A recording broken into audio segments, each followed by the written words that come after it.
যত ধর্ষণ কাণ্ড হচ্ছে কোনো মাদ্রাসার ছাত্রকে পাবেন না, কোনো খুন করছে মাদ্রাসার ছাত্র পাবেন না। মাদ্রাসা একেবারে পবিত্র, মাদ্রাসায় কোনো খারাপ কাজ হয় না, চরিত্র গঠন হয়, দেশপ্রেমিক তৈরি হয়, সুনাগরিক তৈরি হয়। ভয় দেখা হিন্দুদের, দেখো মাদ্রাসায় জিহাদি তৈরি হচ্ছে, এরা সন্ত্রাসবাদী, এরা তোমাকে মেরে দেবে, কেটে দেবে। ভারতবর্ষের প্রেসিডেন্ট অমুসলিম, প্রধানমন্ত্রী অমুসলিম, এত অমুসলিমের মাঝখানে মাদ্রাসায় কি করে সন্ত্রাসবাদী কার্যকলাপ বা ট্রেনিং হয় আজ পর্যন্ত তার কোনো নমুনা প্রমাণ কেউ দেখাতে পারেনি। আরএসএস এর ক্যাম্পে জেহাদি তৈরি হয়, তাদের অস্ত্র শিক্ষা দেওয়া হয়, বেআইনি অস্ত্র রাখা হয়। ভারতবর্ষে গরিব মানুষের পড়াশোনার একমাত্র জায়গা ছিল মাদ্রাসা, হিন্দু মুসলিম নির্বিশেষে। তাহলে মাদ্রাসা থেকে স্বাধীনতা সংগ্রামী বেরিয়েছিল এবং ভাট না বকে না মাদ্রাসা যান, পুরো পশ্চিমবাংলা না, পুরো ভারতবর্ষে যে কোনো মাদ্রাসায় যান এবং সেইখানে একটা দিন পুরো দিন ওইখানে থাকুন, বাচ্চাদের সঙ্গে থাকুন, ওখানে খান, ওখানে শুন, তাহলে বুঝতে পারবেন যে মাদ্রাসার ছেলেরা সত্যি চরিত্রবান। হরিচাঁদ ঠাকুর তার ছেলে গুরুচাঁদ ঠাকুরকে মাদ্রাসায় পড়িয়েছেন এবং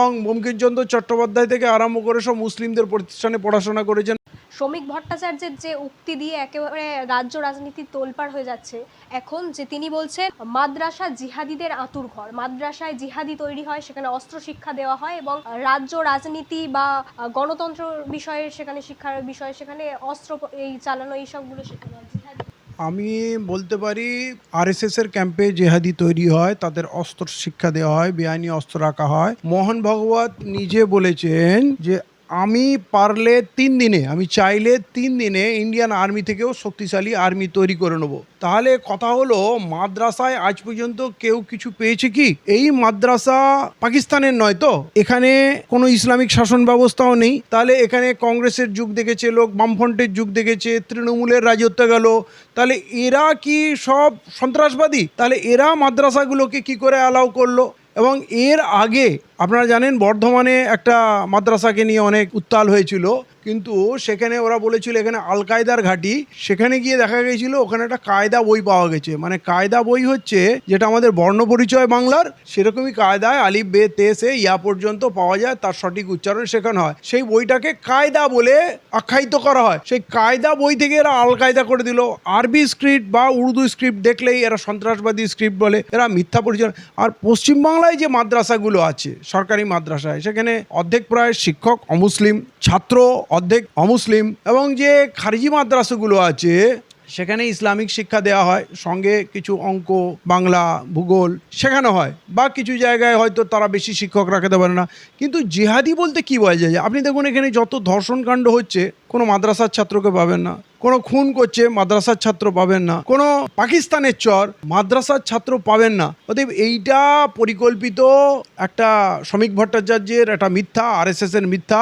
আসলে হিন্দুদের যে এরা ক্ষতি করছে, সর্বনাশ করছে, সেই দিক থেকে নজর ঘোরানোর জন্য ওদেরকে ভয় দেখা হিন্দুদের, দেখো মাদ্রাসায় জিহাদি তৈরি হচ্ছে, এরা সন্ত্রাসবাদী, এরা তোমাকে মেরে দেবে, কেটে দেবে। ভারতবর্ষের প্রেসিডেন্ট অমুসলিম, প্রধানমন্ত্রী অমুসলিম, যত রাজ্যের মুখ্যমন্ত্রী অমুসলিম, ডিএমএসপি দেখবেন সব মুসলিম, থানার ওসি অমুসলিম, লোকাল নেতা ম্যাক্সিমাম অমুসলিম। তারপরে এত অমুসলিমের মাঝখানে মাদ্রাসায় কি করে সন্ত্রাসবাদী কার্যকলাপ বা ট্রেনিং হয় আজ পর্যন্ত তার কোনো নমুনা প্রমাণ কেউ দেখাতে পারেনি। আসলে মূল ব্যাপার কি, মাদ্রাসাগুলোতে গরিব মানুষের লেখাপড়ার সুযোগ আছে এবং সেখানে যদি দলিত হয়, হিন্দু হয়, খ্রিস্টান হয়, যে কোনো মানুষ, গরিব মানুষ, তারা সেইখানে গিয়ে পড়াশোনার সুযোগ পায়। এবং আপনারা জানেন হরিচাঁদ ঠাকুর তার ছেলে গুরুচাঁদ ঠাকুরকে মাদ্রাসায় পড়িয়েছেন এবং বঙ্কিমচন্দ্র চট্টোপাধ্যায় থেকে আরম্ভ করে সব মুসলিমদের প্রতিষ্ঠানে পড়াশোনা করেছেন, রাজা রামমোহন রায় থেকে আরম্ভ করে, এবং সন্ত রবিদাস ঠাকুর যিনি চামারদের ধর্মীয় নেতা, তারও পড়াশোনা মক্তবে হয়েছে।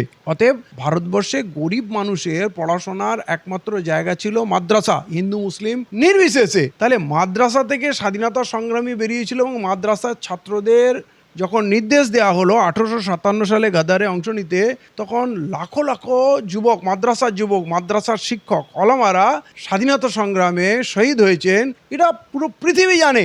তাহলে আজকে এই শ্রমিক চ্যাটার্জি, যিনি নারী ঘটিত ধর্ষণ, চুরি, বেইমানি, তোলাবাজি, এই ধরনের নোংরা কেসে যিনি যুক্ত, তার কাহিনী তো তার দলের লোকরাই তুলে ধরছে। তাহলে সেই লোকটা কি বললো, সেইটা ওর সার্টিফিকেটের উপরে কি মাদ্রাসা দাঁড়াবে? অতএব মাদ্রাসা একেবারে পবিত্র, মাদ্রাসায় কোনো খারাপ কাজ হয় না, চরিত্র গঠন হয়, দেশপ্রেমিক তৈরি হয়, সুনাগরিক তৈরি হয়। এবং সত্যি কথা বলতে কি, এই যত ধর্ষণ খুন মার্ডার হচ্ছে না, হিন্দু মুসলিম নির্বিশেষে সবাইকে যদি 2 বছরের জন্য প্রাথমিক ক্ষেত্রে বলে কি মাদ্রাসা শিক্ষাটা কম্পালসারি করে দেওয়া হয় না, এই সমাজে এত ব্যভিচার, চুরি, দুর্নীতি পরায়ণতা, শ্লীলতাহানি, এই সব থেকে সমাজ সুরক্ষিত হয়ে যাবে।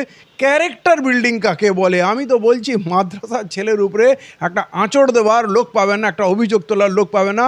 এর মুখে চুনকালি লেগেছে এই রমিক ভট্টাচার্যের উপরে মেয়েদের বিস্তর অভিযোগ, মিথ্যা প্রতিশ্রুতি দিয়ে তাদের শ্লীলতাহানি করা, প্রতিশ্রুতি দিয়ে সম্ভোগ করা, কি অভিযোগ নেই।